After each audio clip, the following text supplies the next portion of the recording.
Remember Days Gone, that zombie game with motorbikes that everyone got really excited about at E3 a couple of years ago?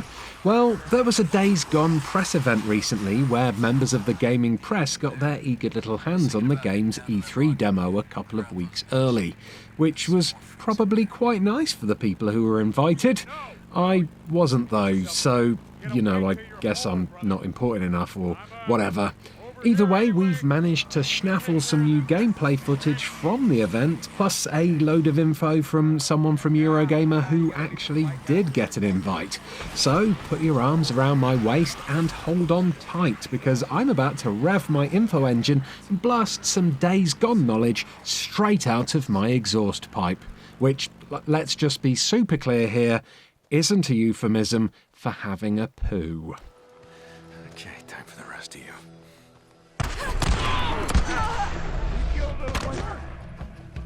First up, you might be wondering who these fellas are. They're absorbing bullets with their fleshy bits like good bad guys are supposed to do, but they're not zombies. What gives? Well, these are human survivors, and there's a load of them in Days Gone. Some of them are good, sure, but most are bad because, I guess it would be a bit of a boring game if they weren't. Anyway, these walking livings will do shitty things like setting up ambushes on deserted roads where they'll run a clothesline across it to knock you off your bike, which is a really mean thing for someone to do, to be honest. I mean, that's really dangerous. It could take your head off or something. Anyway, if you want to stop them from doing stuff like that, you can go and take down ambush camps, which is what this place is. Murder all the fools hanging out here and you'll be able to claim this camp, turning it into a fast travel point, a bit like in games like Far Cry. Except in this game you also get to hit someone's nana in the neck with a spiky bat, which does seem to be a little bit of overkill. That's the last of them.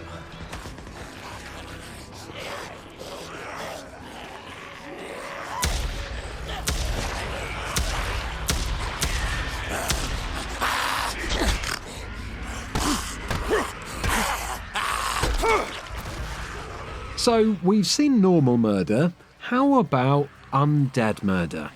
Well, the zombies in Days Gone aren't actually called zombies. They're actually called freakers, which, to be honest with you, is a shit name. It's a bit like calling them, sillies. Anyway, although it might not look like it here, it turns out the freakers like to have a little snooze during the daytime, and normally they stay inside while the sun is out, unless, of course, you make a crap load of noise.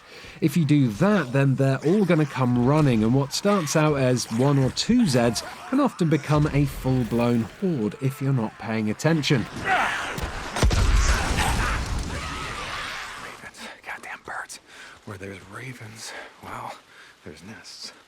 If you want to cull the herd a bit, you've got to keep an eye out for things called freaker nests, which are areas of the map which are heavily infested. Head to those and burn the nests down to make travelling and scavenging a little easier for your man Deacon there.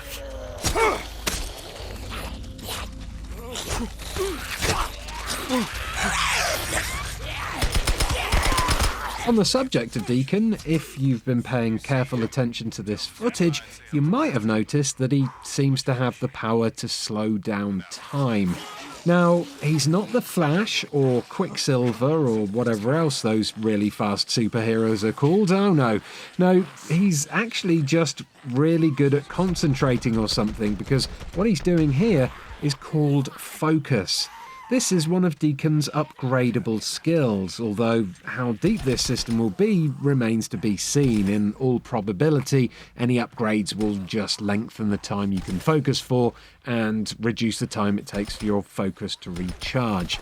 Either way, I wish I could have focused this hard when I was revising for my GCSEs instead of just staring out of windows and drawing characters from Dominion Tank Police. Hey, I might even have managed to get at least one A if I hadn't have done all that. Much appreciated. Copeland out. You know, in some games you get like a horse or something to ride on. Well, in Days Gone, you get to straddle a huge, throbbing chopper, which is certainly a novelty in today's overcrowded zombie genre. The bike in Days Gone plays a huge part in the proceedings, and you've got to look after it really well because unlike other open world games, you can't chop and change vehicles whenever you feel like it. Nope, you'll only get one bike, this one that Deacon's riding here, which you'll need to take very good care of throughout the game. And by very good care, I mean you're going to need to find fuel for it, you're going to need to repair it, and you're going to need to upgrade it. Basically, I think they may be trying to make you care about the bike like you would do, I don't know, dog meat in Fallout 4. And I tell you what, if those monsters make me bond with this bike and then kill it off at the end of the game, well, I'm gonna be super pissed off. Anyway, because you've only got this one bike that's totally not a living thing, so it won't come automatically to you if you whistle, you're going to need to remember where you parked it, because getting around Days Gone's big old map is a right pain in the arse on foot. Especially if you're trying to avoid big groups of dead boys, like in this clip here. Handling wise, the steering is quite slow, especially at low speed, which, to be fair, is realistic. To balance this out, they've given you a sort of drift button to push that lets you slide out the back wheel so you can get around tight corners quicker. If you go off-road and get caught on the scenery, it can be a bit slow and awkward to get yourself back onto the concrete. And there are often a lot of zombies around harassing you while you do it. What's quite cool about the bike though is that you don't really need to go full throttle all the time. Instead, you can actually use the throttle quite gently to match the road you're on. I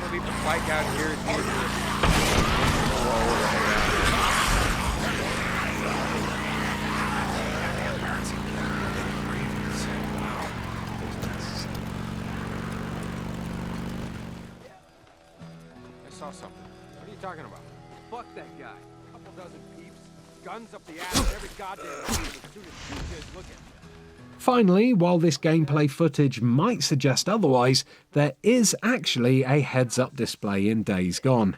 For some reason, Sony have removed it from this footage, maybe because they're allergic to them or something. So it's worth knowing that you'll actually have a mini-map in the bottom right corner of the screen and a bunch of health and stamina meters on the bottom left. Up on the top left-hand corner of the screen, you'll see your mission objectives displayed, and on screen you'll see a waypoint marker that points towards your current objective. Oh, wait, actually you can see one there. I guess they forgot to turn that one off or something. Clumsy Sony. So, does this mean there'll be options in the full game to turn off most of the UI if that's how you like to roll? I guess so, but, you know, I could be wrong, so don't quote me on it.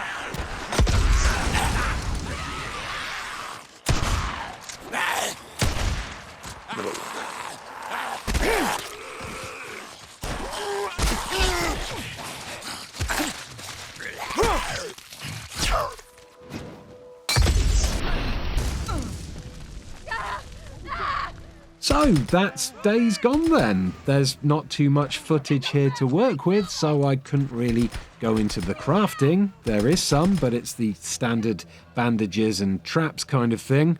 Oh, and I also didn't mention that you can do jobs for other survivors, like hunting for deer or rescuing people who've gone and gotten lost in the woods and stuff, which sounds like a lovely way to make friends to me.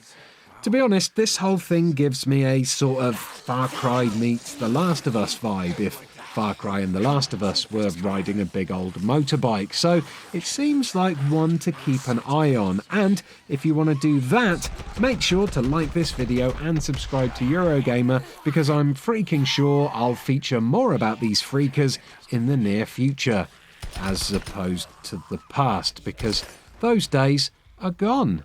You see what I did there then? It was a joke about the game title. Bye! Well,